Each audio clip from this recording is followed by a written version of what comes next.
Welcome to Blood in the Snow Radio, where we give you the latest news and interviews with the best in Canadian genre cinema. Here are your hosts, Robert Bellamy and Festival Director Kelly Michael Stewart. Welcome back to Bits Radio. I'm Rob Bellamy. I'm Kelly Michael Stewart. And we are sitting here with some of the filmmakers for the project Cherry on Top. And here is the synopsis. Two sisters use tips from a vintage porno magazine to escape a basement where they've been trapped for a decade. Sorry, again, I don't have my glasses. So what I'll get you to do is introduce yourselves and your role on that project. Yeah, for sure. I'm Lulu. I am the director on Cherry on Top. And my name is Darcy. I'm the writer and producer of Cherry on Top. Excellent. So I always like to start out with this. What brought this idea to light? So this project came actually as a COVID project, which will kind of feel with the story itself, which is, very bunker, very isolatory sort of deal. We were just kind of figuring out what projects we can do on a single location in the middle of COVID. And I think what we were thinking a lot about kind of, especially during that period, a lot of kids, especially in their very formative years, were missing out on these major milestones like prom and your first crush and all these things. And what does that look like when you're kind of isolated and don't have your peers to kind of experience that? And it kind of all boiled down to this really extreme version of what that would look like. I'll ask Darcy to elaborate more on that. Yeah, and I think thematically we were looking at things from our childhoods that reminded us of when we were growing up. So we were looking at all these old teeny bopper magazines, and that kind of informed a lot of the aesthetic choices we made for the film. As Lulu mentioned, when we were first thinking about the concept of the film, we were like, what can we make with the COVID limitations, like with a crew of 4 people? And we were, when we thought about girlhood, we thought a lot about some of the negative aspects like restraint, restriction, and that kind of formulated this whole world within the basement bunker that we created. Was it hard to put together that bunker? Because it's 2 close beds and there's not much more beyond that. I think there's a dining table at one point. Yeah, so fun fact, it's filmed in my mom's basement, my mom's unfurnished basement. And I'm actually really proud of us because we had quite a few different rooms in the bunker too, but everything that you see is filmed essentially on the same floor in different corners. We just kind of dressed every corner slightly differently, and then it's like, okay, all right, next shot, let's turn to the other corner where another room is set up.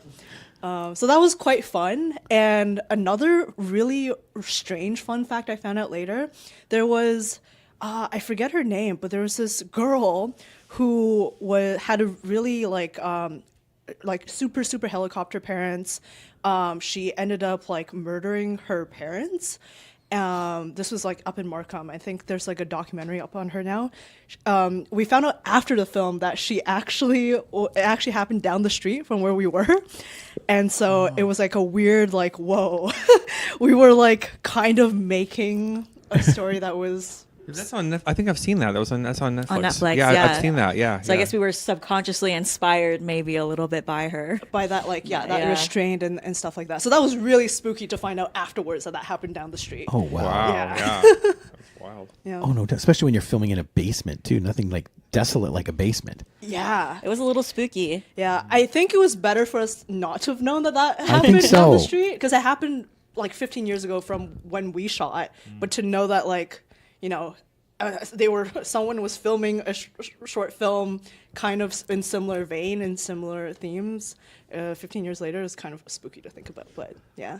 So you said COVID though, but that was 5 years ago. So was this shot a while ago, or you just had the idea and then did it? We wrote it during COVID, kind of tabled it, and then we brought it back a couple years ago now. Right. And then we sort of developed it a little bit more. We were able to expand a little bit beyond what we initially had planned when we were first drafting the script. So in the film, the mother character originally did not appear at all. She was just kind of this entity that we had feared, and that was because of the restrictions on how many people we could shoot. Oh, okay. Right. But since we filmed after those restrictions were lifted, we got a little bit more flexible with how we were viewing the mother figure. Right. But that's still, COVID helped so much because minimal cast, minimal locations. That's a filmmaker's dream. So that really forced you into a box. But the thing is, I feel like horror filmmakers has always been doing that. It's always because there's always budget. Like I think we adjusted as a collective. Adjusted better than most people because we're always thinking of doomsday scenarios. It actually happened. Yep. I don't think anyone thought toilet paper was going to be the main thing that everyone's going to be fighting over. Yeah. That aside, but otherwise we kind of saw the apocalypse coming. And secondly, we're used to doing things like with a small team and a small budget because it's like that's what we're used to doing, right? Well, that's like the core of horror, right? Taking what's familiar and making it unfamiliar. So doing this in like Lulu's childhood basement, it's like, yeah. Yeah, remember the dolls? No, not today.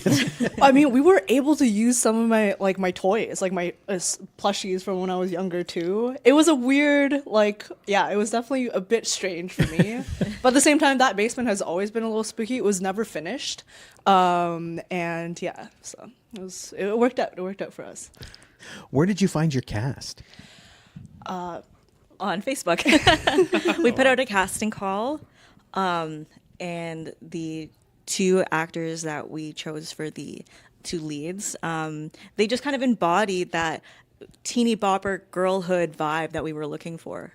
Yeah, they did such a good job. Madeline, who plays Rose, the more innocent younger sister, she pretty much first audition, we saw the tape, we were like, yeah, obviously. And turns out she gets a lot of casting for more innocent characters. So she's like, oh, another one. I have to do another one of these. But for Adriana, who plays Lily, the older sister. She's like a baddie. Yeah. And I think initially in the script, she didn't completely embody the character that we had for Lily in quite the same ways. I think Adriana had a certain display of femininity that we didn't expect for Lily, but then we thought there was something to play with there with her as a person and what she brought to the character, and I feel like we were able to adjust and we adapted the role a little bit to fit her better. Yeah. Lily was definitely harder to cast. Mm-hmm. Yeah, because I think we wrote Lily a bit more like us, which is very headstrong, very just a bit more tense.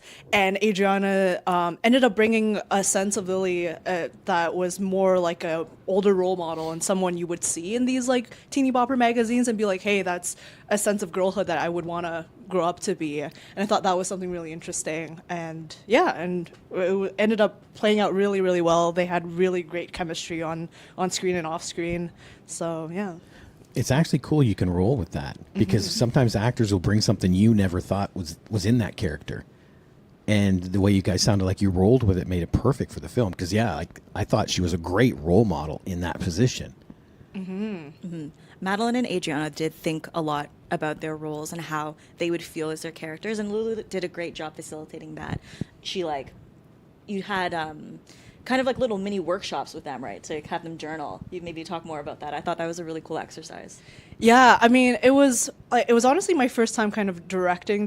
So I was like, okay, I want them to have more time with each other, and I also want to kind of get a bit more aligned on how they felt about the character. So yeah, I kind of gave them little diary exercises to try and write from their perspectives and chat about that together, and it was really fun. It was really great to kind of do these, I guess, activities from girlhood or these private activities from girlhood and share with each other and kind of talk about what that meant for all three of us at the time. So that was great. That's I think that's really great advice too for world building and character development like that. So because especially when you're on set and you have such limited time, you don't really have that time to kind of do the rehearsals and prep a lot of times and stuff like that. But and I mean prep by having all together is you give them kind of little assignments like that to kind of go in and kind of flesh it. Because I've worked with actors who will do journals as I've heard that I know other actors who do journals as that character,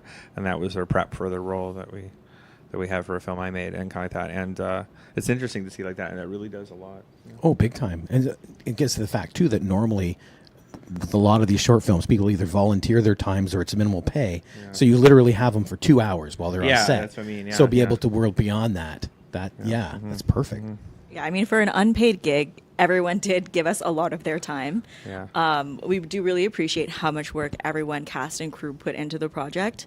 Because I think we all were kind of on the same page and they really saw our vision. And everyone was, I'd say, equally invested in the project as we were.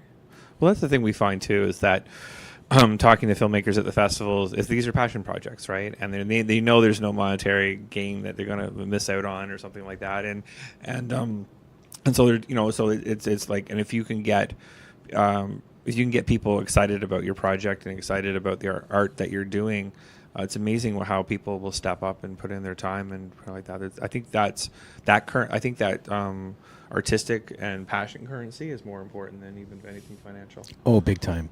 If people are attached, passionately and emotionally to a project, you get so much more.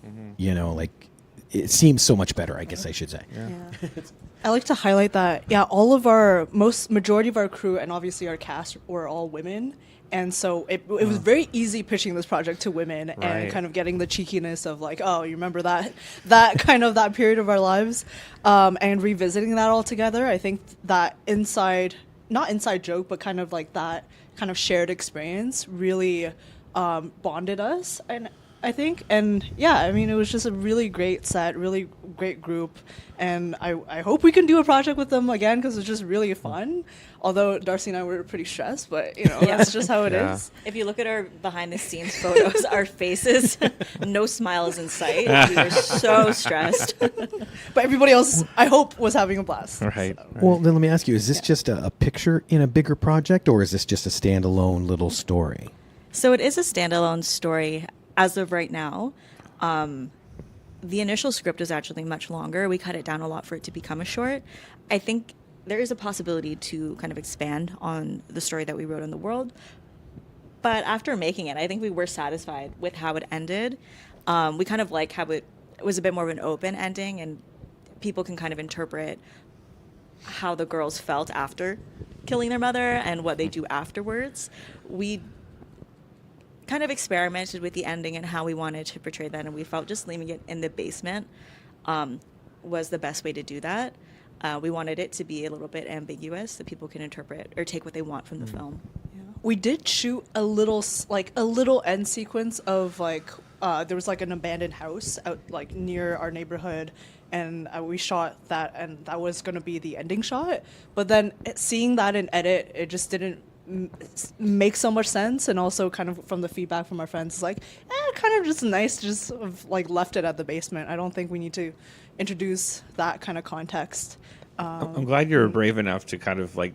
Sometimes I find filmmakers do that work, and they're like they'll force it in because they spent so much time doing that extra scene. They're like there's like, hey, you have to be so ruthless in editing and kind of go, even though if you put that work in for that bit, it's like, no, that's not how it's going to go. Oh yeah, we cut quite a bit. Even script editing too, on that respect. The fact that you're willing to cut pieces out because it's just not going to flow, or so I've worked with so many filmmakers. It's like, no, I wrote it like that. My favorite thing is kill your darlings. If it's not fitting, there's no need to hold on to it. You can always repurpose your ideas at some other time. That's true. Excellent. Do you have any what's next for you, for either individually or collectively? Well, I mean, this year we worked on a music video for a local band named Mandatory Overtime. The music video we did was for their song Mando. So that's out. Lambo. Not man. Mando by Mando. So that's out on YouTube. Please check that out. That was like a really fun, also like community project that we were able to do. Right now, I think we're just kind of working on some writing, some scripts. Anything you want to chat about, Darcy? Yeah, I'm working on like a personal project right now that I'm hoping to develop into a documentary, but it's very early stages. But I will say I do want to keep writing horror. I think horror is a good way for me to kind of explore certain topics that are close to me in a way that is still creates some distance, so I don't feel like as vulnerable talking about these things. But yeah, if it's not real, it's not as opening. Yep. Yes, for sure. Well, Lulu, D'Arcy, thank you so much for being on the show, and I can't wait to see what more projects come down the line. Yeah, thank you so much. This is so fun.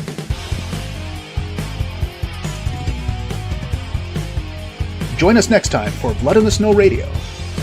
Bits Radio is a production of Three Evil Cats Productions in association with the Blood in the Snow Canadian Film Festival. For more information and to listen to other episodes, visit bloodinthesnow.ca and tweet us at BitsFilmFest. Music by Jen Gorman, produced and edited by Kelly Michael Stewart. I am Eduardo Correa Lima.